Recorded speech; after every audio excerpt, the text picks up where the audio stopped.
Hi, I'm J. Kent Messum, and I'm hanging at the bar here with my little buddy Rusty. I am the author of such books as Bait and Husk. We're going to be doing a series called The Angry Author. To start off The Angry Author, we're going to be doing 10 tips for writing. We have 10 shots here, one for each tip. As we go through them, I'm going to sling back a tip, I'm going to sling back a shot. It's getting rough already. It could be really rough by the end of it. We're going to see how messy we get, but hopefully you're going to learn something as well. 10 tips for writing from me and Rusty. Tip 1.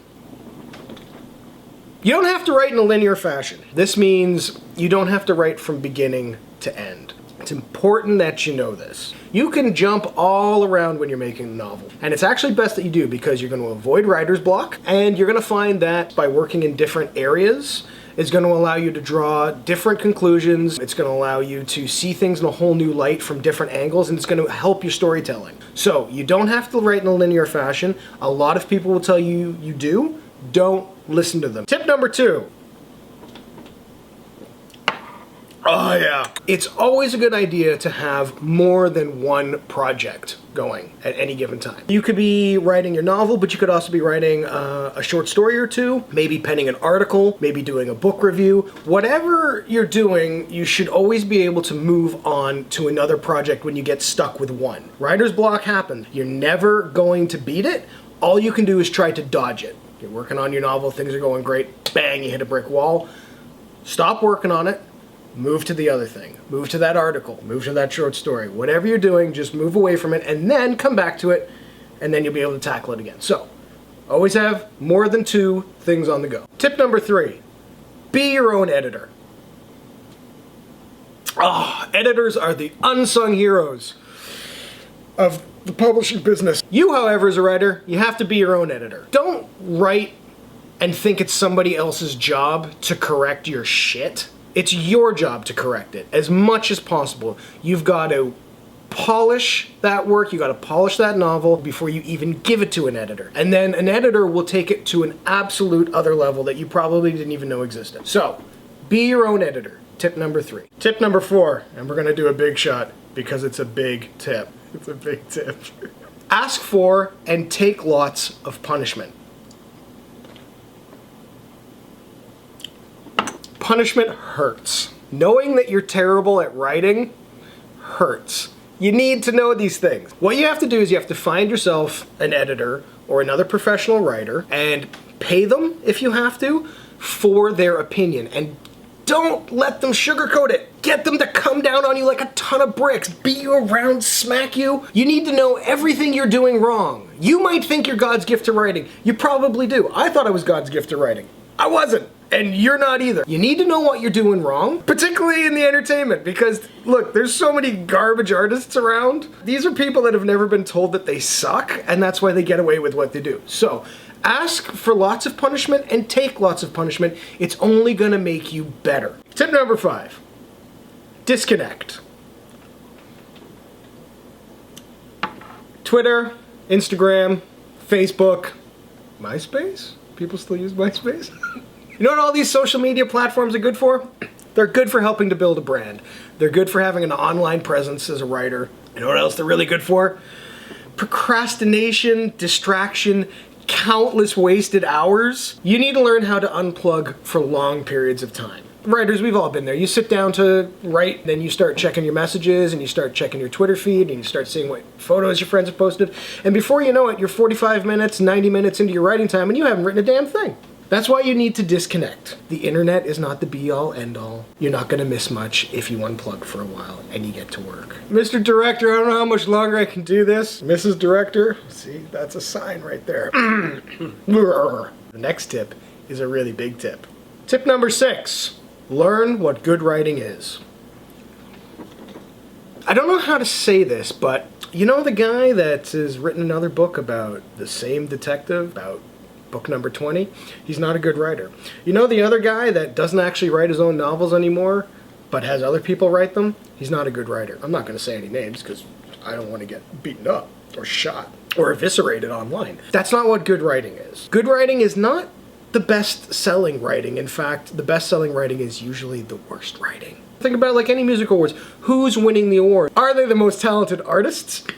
No, they're not. They have a lot of auto-tuning helping them, and they have a lot of other people writing their music. It's pretty much the same in the writing business. What's popular is not necessarily good writing. And don't aspire to that level. If you want to be as good as those people, you're going to fall very short, and you're going to suck. Tip number 7, have your own workspace. I know it's trendy these days to go to a coffee house or sometimes a bar with your laptop of a particular brand that's very important to show off to people. Look what I'm typing on. Loser. It doesn't matter. Sometimes when you're writing, you do need a change of environment. You can feel stifled and you got to get out. But going to a coffee shop or a bar where people are talking and making noise is not the best environment to write in. It is the best environment if you just want to show off and tell people you're a writer. What I advocate is have your own private workspace. You need peace and quiet, you need to be able to concentrate, and the ability to focus entirely on what you're doing. You're not going to get that at a coffee shop, and you're not going to get that at a bar, and you're not going to get that in I had something for this but I totally lost it. A third option that sucks as well. So have and maintain your own workspace. Oh, did you say go? I forgot what tip number 8 was. Tip number 8! This was such a bad idea. It sounded so fun. You're gonna take care of me later. Anyways. Tip number... We're in the deep end here. Tip number 8. Dedicate to the craft. Writing. Serious writing is not finding time on the occasional weeknight or on the weekends or maybe just writing for Sunday afternoon when you've got a little time. No, you have to dedicate to the craft. You have to dedicate a generous portion of your existence to getting better at what you fucking do. That goes for anything, but I'm talking about writing here. You have to tackle this daily. Even if you have a full-time job, even if you've got responsibilities, you have to put in the hours. There's this idea that writing is something you can easily do on the side. One day I will write a novel and make tons of money. That's a fucking lie, let me tell you, first of all. Second of all, I don't know where I was going with this. Yes, dedicate to the craft. It requires a lot of hours and a lot of attention. You can't be an amazing dirt bike racer by just doing it on Sundays for like 45 minutes when you have the time. Right? You're not dirt bike. You're not gonna be the number one. Oh, I'm losing the plot. Writing is a craft and you have to hone it. Just because you know the English language, you can speak it and you can write it, doesn't mean you're a fucking writer. It's an entirely different thing. It's like, oh look, I know how to walk and I know how to run. That makes me an Olympic gold medalist. Ooh, no, it doesn't. You gotta train. You have to dedicate to the craft. I don't want to hear your whining. I know how busy life is. You gotta find the time, find more time, dedicate to the craft. Tip number 9, time management. Oh God, this is a boring tip. Sounds like something that you heard in high school, right? I only half believe in it, so I don't believe that you need a regimented schedule. Take me, for example, I'm a night owl. Or as I like to say, I'm a night hawk. Actually, no, I am a night owl. I've got like this big round fat face, these beady eyes. I usually start writing about 9, 10 o'clock, and I'll go to 2, 3, 4 o'clock in the morning. But that's when I get the best work done. You might be an early riser, you might be a night owl. I know guys that live and swear by green matcha? Green matcha tea. This helps. I'm not advocating it. You need a little smoke, a little huge pot of coffee, that works too. Nothing but water and a clean lifestyle and lots of weights and salad every day, that might work for you too. Whatever gets you writing is your thing. Use your time wisely. Tip 10, the 3 Ps. I can't really go on much further. I'm like done. You're gonna have to go do your own shit at this point. The 3 Ps. Patience, perseverance, and maintaining your sense of purpose. Just remember those 3 things and you'll do just fine.